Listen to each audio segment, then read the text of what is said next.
بسم اللہ الرحمن الرحیم۔ قافلہ چل پڑا۔ بہت دنوں کی مسافت کے بعد قافلہ بغداد پہنچا۔ لوگ 2-4 دن آرام کرنا چاہتے تھے۔ بہت سے مسافروں کی منزل بغداد ہی تھی۔ اتنے ہی مسافر بغداد سے قافلے سے آ ملے۔ حسن بن صبا اپنے ساتھیوں کو ایک سرائے میں لے گیا جس میں انہیں کمرے مل گئے۔ وہاں چند ایک عورتیں بھی ٹھہری ہوئی تھیں، ان کے ساتھ ان کے آدمی بھی تھے۔ دوسری صبح تھی۔ میمونہ اپنے کمرے سے باہر نکلی۔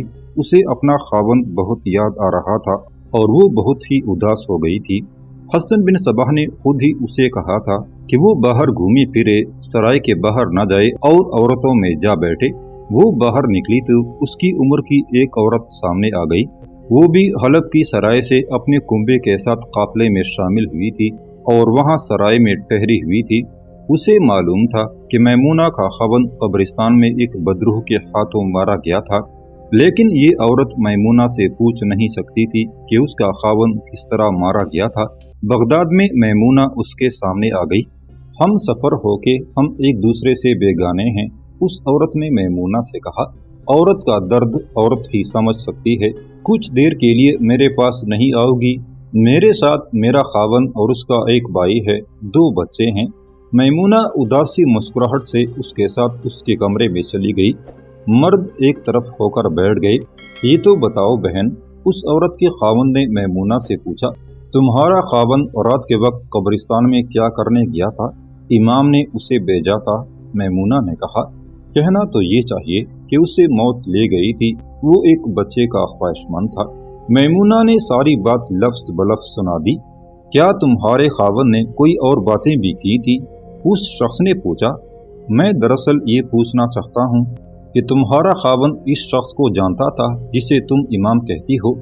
باتیں تو بہت ہوئی تھی، میمونہ نے جواب دیا۔ میرا خاوند امام کو پہلے نہیں جانتا تھا۔ ہم مصر سے جہاز میں آ رہے تھے، بڑا ہی تند و تیز طوفان آ گیا۔ جہاز کا ڈوب جانا یقینی تھا، لیکن اس امام نے کہا کہ جہاز نہیں ڈوبے گا، طوفان سے نکل جائے گا۔ جہاز نکل آیا۔ یہاں سے بات چلی تو بہت سی باتیں ہوئیں۔ اس عورت کا خاوند کورید کر باتیں پوچھ رہا تھا۔ میمونہ کو شک ہوا کہ یہ آدمی کوئی خاص بات معلوم کرنا چاہتا ہے۔ میرے بھائی، میمونہ نے پوچھا، معلوم ہوتا ہے آپ کوئی خاص بات معلوم کرنا چاہتے ہیں؟ ہاں بہن، اس نے کہا، میرا خیال ہے کہ میں نے خاص بات معلوم کر لی ہے۔ میں تمہیں اس آدمی سے خبردار کرنا چاہتا ہوں۔ اس شخص کا نام حسن بن صبا ہے اور یہ ایک شیطانی فرقے کا بانی ہے۔ اسے تم امام کہتی ہو۔ یہ اگر امام ہے تو اس شیطانی فرقے کا امام ہے۔ اس کا استاد احمد بن عطاش ہے اور ان لوگوں نے خلجان کو اپنے فرقے کا مرکز بنایا ہے۔ یہ دونوں شیطان کا نام لیے بغیر لوگوں کو شیطان کا پجاری بنا رہے ہیں اور نام اسلام کا لیتے ہیں۔ میرے خاوند نے اس کے ساتھ یہ بات کی تھی، میمونہ نے کہا، اور کہا تھا کہ وہ سلطان ملک شاہ اور حاکم رے ابو مسلم رازی کے پاس جا رہا ہے اور انہیں کہے گا کہ احمد بن عطاش اور حسن بن صبا کے خلاف جنگی کارروائی کریں اور اسلام کی اصل روح کو بچائیں۔ میرے خاوند نے جب اسے یہ کہا کہ وہ آپ کا ہم نام ہے تو حسن بن صبا نے کہا کہ اس کا نام احسن بن صبا ہے، حسن بن صبا نہیں۔ میرے خاوند نے حسن بن صبا اور اس کے فرقے کے خلاف بہت باتیں کی تھی اور یہ اس نے 2-3 بار کہا تھا کہ میں اس فرقے کو نیست و نابود کرا دوں گا۔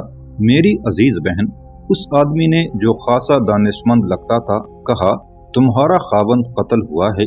اتنی اچھی حیثیت اور عقل و ہوش والا آدمی یہ نہ سمجھ سکا کہ مردے کسی زندہ انسان کو بچہ نہیں دے سکتے، اور حسن بن صبا جیسے شیطان فطرت انسان کی لکھی ہوئی پرچی پر اللہ تبارک و تعالی کسی کی مراد پوری نہیں کیا کرتا۔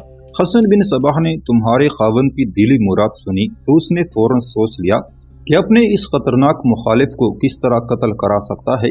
اس نے تمہارے خاوند کو آدھی رات کے وقت قبرستان میں بھیجا اور پیچھے اپنے آدمی بھیج کر اسے قتل کرا دیا۔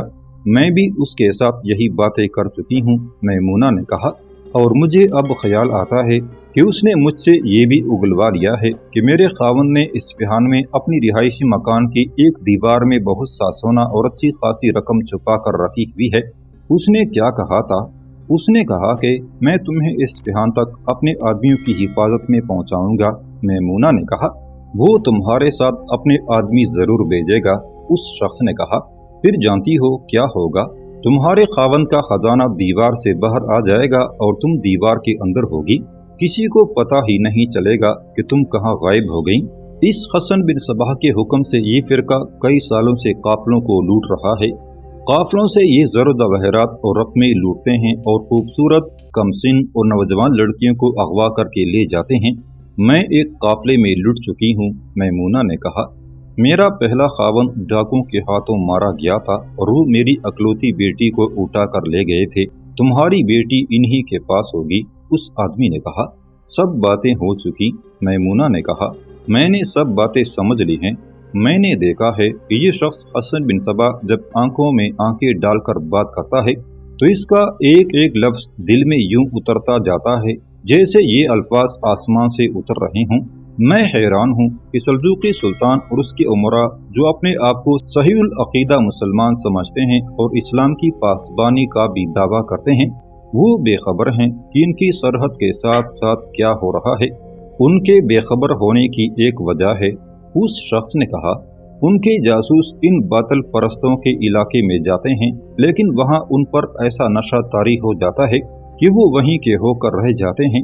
ان میں سے بعض ان باغیوں کے گرویدہ ہو کر ان کے جاسوس بن کے واپس آ جاتے ہیں، وہاں کی باتیں غلط بتاتے ہیں اور سلجوقی حکمرانوں کی صحیح خبریں باغیوں کو دے کر ان کے ہاتھ مضبوط کرتے ہیں۔ ان میں ایسی بھی ہوتے ہیں جو غداری نہیں کرتے، دیانتداری سے جاسوسی کرتے ہیں، وہ وہاں پر اسرار طریقوں سے قتل ہو جاتے ہیں۔ حسن بن صباح نے جاسوسوں اور مشکوک لوگوں کو پکڑنے کا جو نظام بنا رکھا ہے اس میں اتنی گہری نظر رکھتے ہیں کہ باہر کے جاسوس کو فوراً پہچان لیتے ہیں۔ انہیں حکم ملا ہوا ہے کہ ایسا کوئی آدمی نظر آئے اسے قتل کر دو۔ آپ یہ ساری باتیں جانتے ہیں؟ میمونہ نے پوچھا۔ پھر آپ یہ سلطان ملک شاہ تک کیوں نہیں پہنچاتے؟ ان بچوں کی خاطر، اس نے کہا۔ میں مارا گیا تو ان کا کیا بنے گا؟ میں مرو یارے تک کیسے پہنچ سکتی ہوں؟ میمونہ نے پوچھا۔ پتہ چلا ہے میری بیٹی وہاں ہے، معلوم نہیں یہ کہاں تک سچ ہے، لیکن مجھے اس بیٹی سے اتنی محبت ہے کہ میں اس کی تلاش میں جاؤں گی ضرور۔ مشکل یہ ہے کہ میں اس شخص حسن بن صباح کی قیدی ہوں، ہماری منزل کا راستہ دور سے گزرتا ہے، اگر میں وہاں تک پہنچ جاؤں تو سلطان تک بھی پہنچ جاؤں گی۔ تمہیں ویسے بھی یہاں سے نکل جانا چاہیے، اس آدمی نے کہا۔ اس شخص نے آخر تمہیں قتل کرنا ہے، میں اس عورت کے لیے ایک قربانی دے سکتا ہوں۔ اس آدمی کے بھائی نے جو ابھی تک خاموش بیٹھا تھا کہا اگر یہ یہاں سے بھاگنے کے لیے تیار ہو تو آدھی رات بھاگ چلے، میں اس کا ساتھ دوں گا۔ میرے پاس گھوڑا ہے، اس کے لیے کسی کا گھوڑا چوری کر لیں گے۔ ہمارے پاس کرائے کا گھوڑا ہے، میمونہ نے کہا، اور میں پکی سوار ہوں۔ گھوڑا کیسا ہی منہ زور کیوں نہ ہو، زمین کیسی ہی نہ ہموار کیوں نہ ہو، میں سنبھل کر ہر چال اور ہر رفتار پر سواری کر سکتی ہوں۔ کیا آپ مجھے اجازت دیتے ہیں بھائی جان؟ اس جوان سال آدمی نے اپنے بھائی سے پوچھا۔ یہ ایک جہاد ہے، بڑے بھائی نے کہا۔ میں تجھے کیسے روک سکتا ہوں مزمل؟ انہوں نے میمونہ کو فرار کرا کے رے پہنچانے کا بڑا ہی دلیرانہ منصوبہ تیار کر لیا۔ میمونہ اپنے کمرے میں حسن بن صباح کے پاس چلی گئی۔ یہ کیسے لوگ ہیں جن کے ہاں تم اتنا وقت گزار آئی ہو؟ حسن بن صباح نے پوچھا۔ کوئی عام سے لوگ ہیں، میمونہ نے کہا، اصفہان جا رہے ہیں۔ حافظ اصفہانی کو جانتے تھے، اسی کی باتیں کرتے رہے۔ اب میں باہر جا رہا ہوں، حسن بن صباح نے کہا، تم آرام کر لو۔ حسن بن صباح کے جانے کے بعد میمونہ نے اپنی قیمتی چیزیں اور کپڑے چھوٹی سی ایک گٹی میں باندھ کر پلنگ کے نیچے رکھ دیے۔ رات کو حسن بن صباح گہری نیند سو گیا تو میمونہ نہایت آہستہ سے اٹھی، پلنگ کے نیچے سے گٹڑی نکالی اور دبے پاؤں باہر نکل گئی۔ سب کے گھوڑے باہر بندھے ہوئے تھے، ان کی زینے وغیرہ ان کے پاس ہی تھی۔ میمونہ کا ہم سفر مزمل افندی بہت پہلے سے باہر نکل گیا تھا۔ دن کے وقت اس نے میمونہ کا گھوڑا دیکھ لیا تھا۔ مزمل نے دونوں گھوڑوں پر زینے کس دی تھی۔